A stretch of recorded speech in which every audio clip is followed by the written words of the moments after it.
Dungeon Reaper. A light novel by Bloodmoss. Chapter 8. Into the Hive.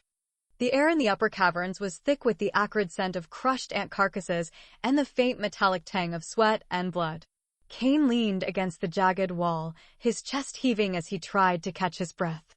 Around him, the others were doing the same, their faces etched with a mix of exhaustion and determination. "This isn't over," Cain said, wiping his brow with the back of his hand. The dungeon's still stable. No tremors, no collapse. The queen's still alive. Penny, crouched nearby and sharpening a pair of long daggers with quick, practiced strokes, didn't even look up. "Figures. We've been stomping worker ants, maybe a warrior or two. But no collapse means we've missed the big bad, the queen." As Cain spoke, his eyes drifted to the carnage left in their wake, hundreds of ant corpses strewn across the cavern floor, many half-melted or shattered into grotesque, unrecognizable pieces. The aftermath of Bria's explosive poison fog was evident in the way the rocky surfaces glistened with a faint, caustic sheen. "Hell of a mess," Cain muttered, stepping gingerly around the remains. Tara surveyed the destruction, her sharp gaze taking in every detail. "Messy, yes, but effective." She turned to Bria, a rare note of approval in her voice. "Your fog maneuver bought us this breather. Good work. That kind of precision could turn a run like this around." Bria's eyes widened slightly at the unexpected praise, and she straightened her posture. "Thank you," she said, her voice tinged with quiet pride. Penny gave her sister a sidelong glance, a faint smirk tugging at her lips. "Looks like you're finally earning your keep." Bria rolled her eyes, but didn't bother hiding the small, satisfied smile that crept onto her face. Tara turned her attention to the dark, sloping tunnel that yawned before them. "But we're not done. If you think the warriors were tough, get ready for the guardians. They're twice as big, twice as mean, and love tight spaces." Cain let out a low whistle, trying to mask his unease. "Great. I was just thinking this dungeon needed more giant, terrifying ants." She turned to the rest of the group, her tone shifting to something sharper, more commanding. "Listen up. Fighting in close quarters is a whole different game. No room to dodge, no room to swing wide. Penny's got the right idea." Penny looked up at the mention of her name, twirling one of her daggers. "Daggers are faster and deadlier in tight spaces. You don't need to stab deep, just hit the joints, the weak points." "Exactly," Tara said with a nod. "Bria, Lena, keep those shields tight. You'll need to protect not just yourselves, but anyone stuck in a bad position." Cain.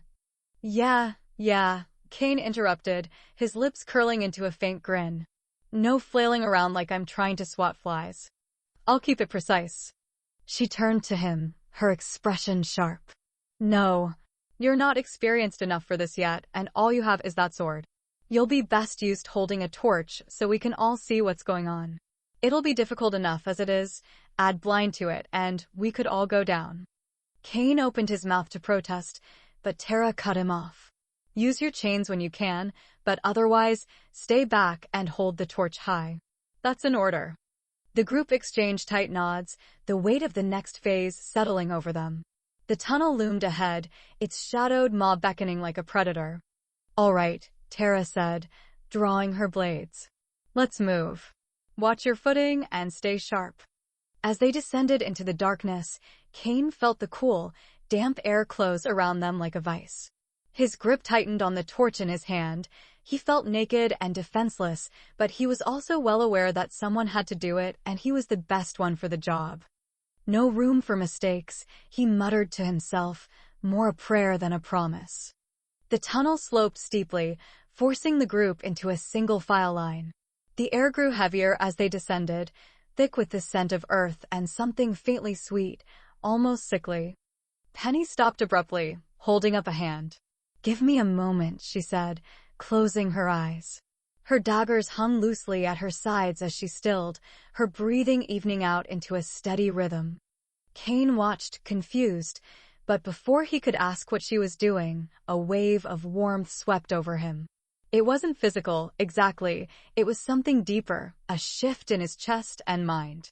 His racing thoughts stilled, replaced by a calm, unshakable certainty. His grip on the torch tightened as confidence swelled within him. Whatever was waiting in the shadows, they could handle it. What was that?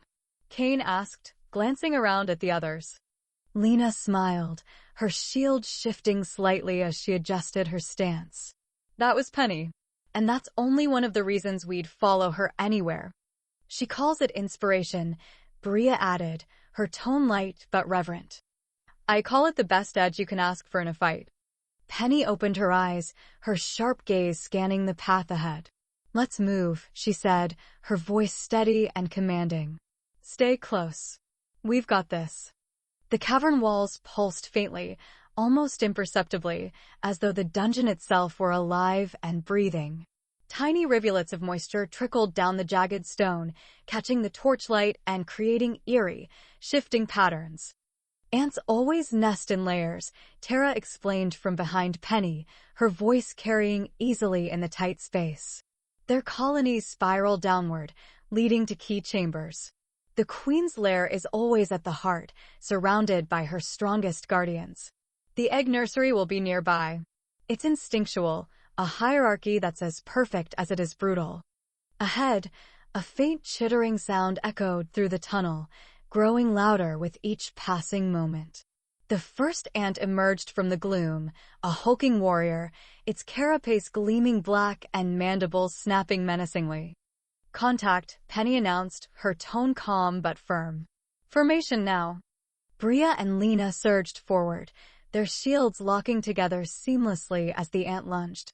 The impact sent a reverberation down the line, but the sisters held firm, their synchronized defense absorbing the brunt of the attack. Grim, chains. Tara barked. Cain reacted instinctively, his spirit chains snapping out like ethereal vipers. The chain coiled around the ant's legs, yanking it off balance and leaving it thrashing on the ground. Now! Penny darted in with lethal precision, her daggers flashing as she targeted the joints in the creature's exoskeleton. Each strike was calculated, severing tendons and crippling its movement. Within seconds, the ant collapsed in a twitching heap. More chittering sounds echoed from the tunnel ahead, and Cain felt a chill run down his spine. There's more coming. Penny didn't hesitate. Hold this position. Lena, Bria, stay defensive. Tara, you're with me. Grim, stay back and keep the torch steady. Another wave of ants poured into the tunnel, 3 this time, their movement swift and coordinated. Penny was a blur of motion, her daggers finding weak points with uncanny accuracy. Beside her, Tara struck with devastating force, her twin blades carving through the ants with surgical precision. Focus the joints and underbelly. Penny called out as she ducked under a snapping mandible. Her voice carried authority, each command clear and decisive. Cain watched in awe as Penny moved like a whirlwind, her smaller stature allowing her to weave between the ants with ease. She flipped over one creature's back, driving both daggers into the soft spot behind its head in a single fluid motion. Remind me never to get on her bad side, Cain muttered to himself, tightening his grip on the torch. As the last ant fell, Penny straightened, her breathing steady despite the exertion. She turned to the group, her gaze sharp. Good work, but stay focused. This is only the beginning. Bria exchanged a quick glance with Lena, a faint smile playing at her lips. She's scary when she's in the zone. Scary is good, Lena replied, her tone approving. The group pressed on, the tunnel twisting and narrowing as they descended further. The chittering sounds grew more sporadic, fading into the distance as they neared their destination. Penny slowed, raising a hand to signal a halt. We're close, she said, her voice barely above a whisper. Be ready. The air grew warmer, heavier, and Cain felt a bead of sweat trickle down his temple. He adjusted his grip on the torch, its light barely cutting through the oppressive darkness. No room for mistakes, he murmured again, his voice lost in the silence. The tunnel widened abruptly, opening into a cavern that glowed with an eerie, bioluminescent light. Translucent eggs, each the size of a small melon, lined the chamber walls in neat clusters, their surfaces pulsing faintly with a rhythmic glow. The air was humid, almost stifling, and carried a faintly sweet yet metallic tang. "Oh, jackpot," Penny said, her voice breaking the silence. She strode forward, her eyes scanning the rows of eggs with an almost predatory gleam. "This stuff's worth a fortune. Healing potions, magical reagents, you name it." Bria crouched by a cluster of eggs, running her fingers lightly over the surface of one. "How much are we talking?" "Enough to make this whole run, and a couple more totally worth it," Penny replied, already rummaging through her pack. "Start dumping anything that can hold liquid. Water bottles, flasks, empty potion vials, whatever you've got." The group moved quickly, pouring out water and other less valuable supplies to make room for the egg fluid. Bria and Lena worked efficiently, while Tara stood watch near the entrance, her blades ready in case of an ambush. Cain, crouched near Penny, watched as she used a small knife to expertly pierce an egg, catching the viscous fluid as it spilled into a vial. "Careful," she warned. "This stuff's delicate. Don't spill a drop." "You're like a kid in a candy store," Cain said, smirking as he filled a flask with the glistening liquid. Penny shot him a glance. "And you're not? With this haul, you might finally be able to upgrade that junkyard relic you're obsessed with." "First of all," Cain began, his tone mock serious, "it's a classic. Show some respect for art in progress." He straightened, holding up a flask proudly. "Second, I wouldn't trade her for anything." Penny rolled her eyes. "You're hopeless." Nearby, Tara's sharp gaze scanned the chamber, her posture tense. "Cain," she said softly. Cain glanced over, frowning. "What is it?" Tara didn't respond immediately. Instead, she closed her eyes for a moment, a faint furrow appearing between her brows. Cain felt it then, a faint, almost imperceptible pull at the edge of his awareness. It was as if the air itself was laced with something off. "There are souls here," Tara said finally, her voice low. "3 of them. Close." Cain swallowed hard, gripping the torch tighter. "I can feel it too. It's like they're pulling away from me, but they can't." Bria glanced over, her brow furrowed. "We need the light over here." "Go," Tara replied quickly, her voice snapping back to its usual sharpness. "Focus on the eggs. We'll deal with it later." Cain hesitated, the strange sensation tugging at the back of his mind, but he nodded. Later, he murmured, forcing his attention back to the task at hand. The group worked in tense silence, the light-hearted mood from moments ago replaced by a creeping unease. As the last flask was filled and sealed, Penny straightened, surveying their haul with a satisfied grin. "This is enough to keep the guild afloat for months," she said. "Good work, everyone." Tara's eyes lingered on Cain for a moment, a silent reminder of the souls they couldn't yet address. "All right," Penny said, slinging her pack over her shoulder. "Let's move. The Queen's chamber won't wait forever." Cain nodded, though the faint, haunting tug of the souls stayed with him as they filed out of the egg chamber and back into the winding tunnels. With their containers full of the precious egg fluid, the group moved cautiously back into the winding tunnels. The glow of the egg chamber faded behind them, replaced by the oppressive darkness of the hive's deeper layers. The air was thick and humid, the faint, acrid tang of the hive becoming stronger as they descended further. "Stick close," Penny said, her voice low but steady. "We're getting close to the heart of the hive. Expect resistance." Cain adjusted his grip on the torch, the flickering light casting long shadows against the tunnel walls. His senses were on high alert, every echo and distant chitter setting his nerves on edge. "Smells worse down here," Cain muttered, wrinkling his nose. "That's the resin," Tara replied, keeping her gaze fixed ahead. "The hive secretes it to reinforce the walls and keep the Queen's chamber insulated. The stronger the scent, the closer we are." "And the ants?" Lena asked.